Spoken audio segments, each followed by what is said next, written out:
Assalamualaikum warahmatullahi wabarakatuh. Kepada yang terhormat Bapak Hervin Yogi Pradipta selaku pembimbing mata kuliah Filsafat Hukum Islam. Sebelumnya izin memperkenalkan diri, nama saya Dodal Faed dengan NPM 2021020052. Di sini saya ingin mempresentasikan salah satu materi dari Filsafat Hukum Islam, yaitu substansi hukum Islam. Materi pertama yaitu makna hakikat sesuatu menurut filsafat. Definisi hakiki atau esensial adalah pernyataan hakikat sesuatu, yaitu suatu pengertian abstrak, hanya mengandung unsur-unsur pokok yang diperlukan untuk memahami suatu golongan dan untuk membedakannya dari golongan lain, sehingga sifat-sifat golongan tersebut tidak termasuk dalam hakikat sesuatu itu. Definisi yang disebut dalam ilmu matik atau logika sebagai jami atau memuat dan mani menolak adalah definisi yang paling penting dalam ilmu pengetahuan dan filsafat. Definisi itu tersusun dari jenis yang terdekat atau genus proximum dan perbedaan spesifik atau differentia specifica. Jenis atau genus ialah setiap pengertian yang mengatakan hanya sebagian dari hakikat sesuatu. Artinya pengertian tersebut belum menyatakan hakikat sesuatu itu seutuh-utuhnya. Perbedaan spesifik atau differentia specifica ialah setiap pengertian yang membedakan golongan atau spesies dari jenis-genusnya. Misalnya, berakat budi membedakan manusia dari hewan. Materi kedua yaitu pengertian filsafat hukum Islam. Filsafat hukum Islam terdiri dari 3 kata, yaitu filsafat, hukum, dan Islam. Filsafat hukum adalah pengetahuan tentang pemikiran mendalam, sistematis, logis, dan radikal, tentang berbagai aturan yang berlaku dalam kehidupan manusia, baik aturan bermasyarakat maupun aturan bernegara. Hukum adalah peraturan-peraturan tentang perbuatan dan tingkah laku manusia dalam lalu lintas hidup. Secara ringkat, hukum berarti ketetapan.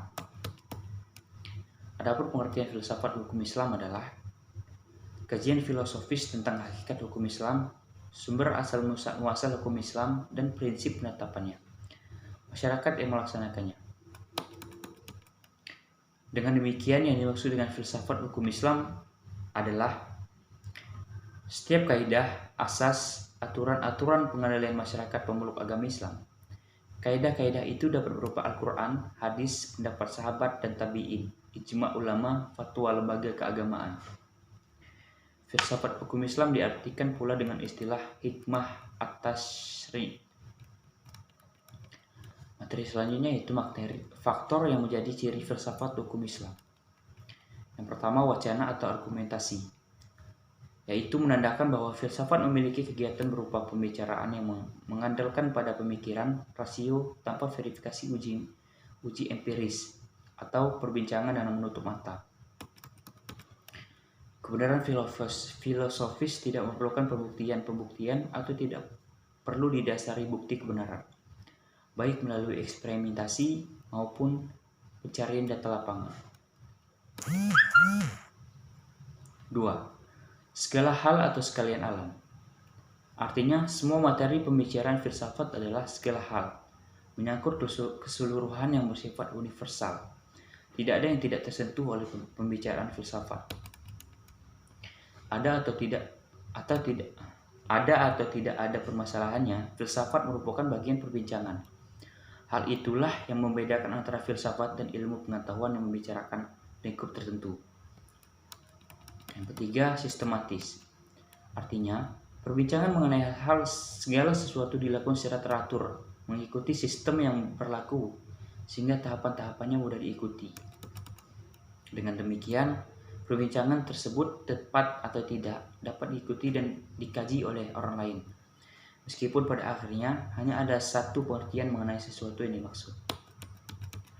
Yang keempat, radikal. Artinya, sampai ke akar-akarnya, sampai pada konsekuensinya yang terakhir. Radix artinya akar, yang juga disebut arse, sebagai ciri khas berpikir filosofis. Perbedaannya dengan pengetahuan adalah adanya asumsi sebagai titik tolak yang disebut sebagai keyakinan filsafati atau philosophical belief. Yang kelima, hakikat. Hakikat adalah istilah yang menjadi ciri khas filsafat.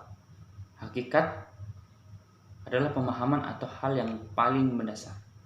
Jadi, filsafat tidak hanya berbicara tentang wujud atau materi, sebagaimana ilmu pengetahuan, tetapi berbicara makna yang hakikat terdapat di belakangnya.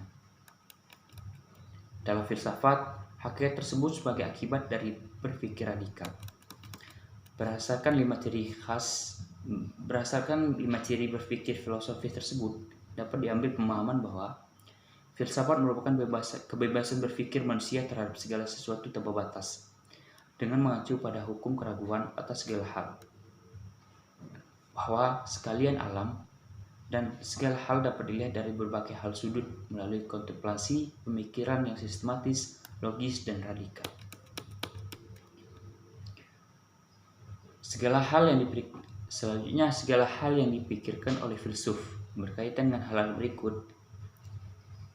1. Berhubungan dengan sesuatu yang bersifat metafisik yang tidak dapat dilihat.